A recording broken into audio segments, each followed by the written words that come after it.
नाम बोलिए। Shivam Shivam Kumar. My model is about LD from Biology. LDT? Yes.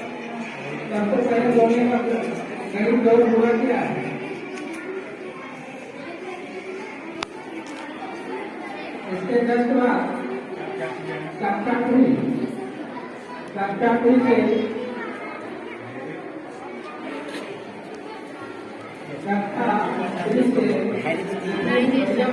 से विकास हुआ है पहले वो चिंपॉन्डी से लेकर अभी हम लोग जो सीधे खड़े बैकबोन हम लोग का सीधा हो गया और हम लोग अभी सीधे खड़े हम लोग का अधिक पक्ष हुआ।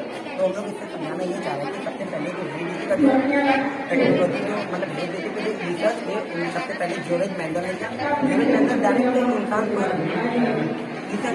सर्वप्रथम उन्होंने पी प्लांट को लिया। पी प्लांट जब brown P plant green colour और येलो कलर को जब उन्होंने क्रॉस हाइब्रिड कराया तो जो पी प्लांट जो हुए सर वो सारे का सारे लंबा है।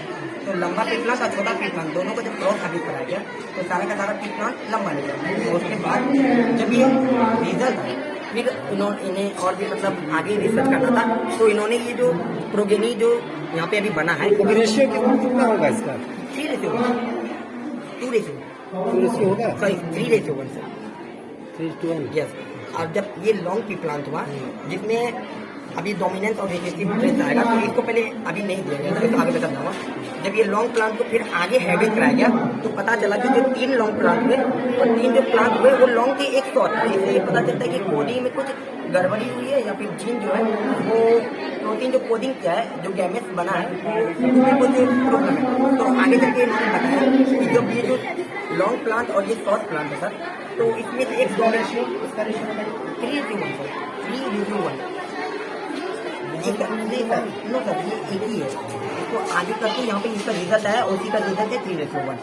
तो ये सर मैं कहाँ पे था, मैं अभी था कि जब ये दो जो लॉन्ग प्लांट को इन्होंने क्रॉस हाइब्रिड कराया तो 3 लॉन्ग प्लांट और एक शॉर्ट प्लांट हुआ। इसलिए पता चला कि जो प्रोटीन का जो कोडिंग हो रहा है जीन का वो थोड़ा सा उसमें गड़बड़ हो रहा है जिसके कारण जो है एक प्लांट जो है वो शॉर्ट निकला। तो आगे इन्होंने बताया कि ये जो एक प्लांट छोटा और जो 3 प्लांट बड़ा होने का कारण था डोमिनेंस और रिसेसिव।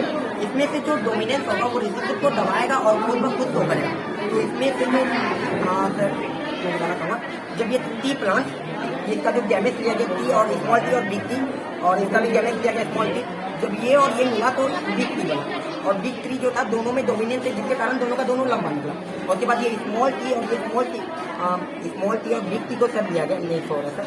तो ये जो यहाँ पे डोमिनेंस है वो रेसिसिव को दबा रहा है इसलिए ये भी लंबा है। उसके बाद फिर से जब ये स्मॉल टी और ये बिग टी आया सर तो ये भी क्योंकि इसमें डोमिनेंस है तो ये रेसिसिव को दबाएगा और ये खुद ब खुद होगा तो ये भी लंबा हुआ। बट ये स्मॉल टी और स्मॉल टी दोनों मिलकर बना सर इसमें कोई डोमिनेंस नहीं है जिसके कारण दोनों रेसिसिव छोटा दिख रहा है। इससे क्या पता चलता है कि सर कि प्रोटीन में आगे चल के कोडिंग में जो बहुत डिफरेंस हुआ है इसमें रेसिसिव ट्रेस नहीं है जिसके कारण ये छोटा नजर आ रहा है। और उसके बाद फिर क्या होता है सर आगे इन्होंने डायमीटर किया यहाँ पे तो लंबाई और लंबाई पे देखा गया फिनो इसको सर फिनोटाइपिक रेशियो कहा जाता है क्योंकि जीनोटाइपिक जीन रिलेटेड होता है जो दिखता नहीं। फिनोटाइपिक मतलब जो हम फिजिकल रूप से देख सकते हैं तो ये फिजिकल रूप से हमें दिख रहा है इसलिए फिनोटाइपिक रेशियो। तो फिर आगे इन्होंने सर मेंडल ने क्या किया कि ब्राउन येलो सीड्स और ग्रीन येलो सीड्स को लिया और हाइब्रिड कराया। इस बार उन्होंने शेप और साइज को बताया कि शेप और साइज में भी क्या कोई अंतर हो सकता है। तो आगे जब उन्होंने हाइब्रिड कराया जिसका रेशियो था 9:3:3:1 तो इसमें से उन्होंने बताया कि जो 9 जो 4 प्लांट्स को जब इन्होंने एक दूसरे से हाइब्रिड कराया तो पता चला कि इसमें 16 ट्रेड्स निकले नहीं होंगे जिसमें से 9 जो थे वो येलो सी थे 3 ग्रीन सी थे और 3 जो है वो ग्रीन थे और एक जो है जो ग्रीन थे। और फिर टोटल अगर कैलकुलेशन किया जाए तो इसमें बताया उन्होंने कि ये 3 तरह से काम करता है। लॉ ऑफ डोमिनेंस सबसे पहले जो डोमिनेंस है वो रेसिसिव को दबाएगा और उसके बाद जैसे ये डोमिनेंस आता है हम लोग देखा कि ये डोमिनेंस रेसिसिव को दबा के इसको छोटा कर दिया और खुद ब खुद हो रहा है। इसमें भी रेसिसिव ट्रेस है इसमें भी डोमिनेंस है लेकिन रेसिसिव डोमिनेंस ट्रेस होने के कारण रेसिसिव शो ही नहीं हो पा रहा। पहला लॉ डोमिनेंस अपना रहता है लॉ ऑफ सिग्रेशन। लॉ ऑफ सिग्रेशन का मतलब है जब स्पर्म और ओवा मैं ह्यूमन की बात कर रहा हूँ सर जब स्पर्म और ओवा जब रिएक्ट करेगा तो क्या जब स्पर्म और ओवा रिएक्ट करता है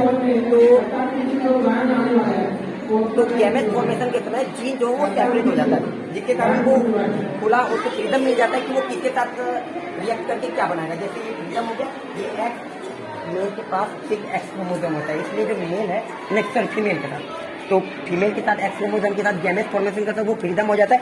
और जो फादर में आया, जो फादर मेल है एक्स वाई क्रोमोसोम, वो दोनों का दोनों जो है फ्रीडम है। तो इससे वाई अगर आया, एक्स और वाई मिलके तो बन जाएगा सिर्फ वाई, और एक्स और ये फादर जो है सिर्फ एक्स क्रोमोसोम में डाले तो हो जाता है गर्ल। हमारी समाज में छोटी सी धारणा मैं बताना चाहूँगा, महिलाओं को हमेशा कहा जाता है कि सभी वो बेटा नहीं होने के लिए जिम्मेदार है, लेकिन ऐसा कोई बात नहीं है। ये कंप्लीटली फादर पे डिपेंड करता है कि उसके पास एक्स क्रोमोसोम और वाई क्रोमोसोम। अगर फादर एक्स क्रोमोसोम को लगाते हैं तो एक्स और एक्स करके गर्ल्स ही बनेगी, क्योंकि जो फीमेल है वो ऑलवेज एक्स क्रोमोसोम है, क्योंकि पास एक्स क्रोमोसोम ही है। सर प्रेजेंटेशन अच्छा था।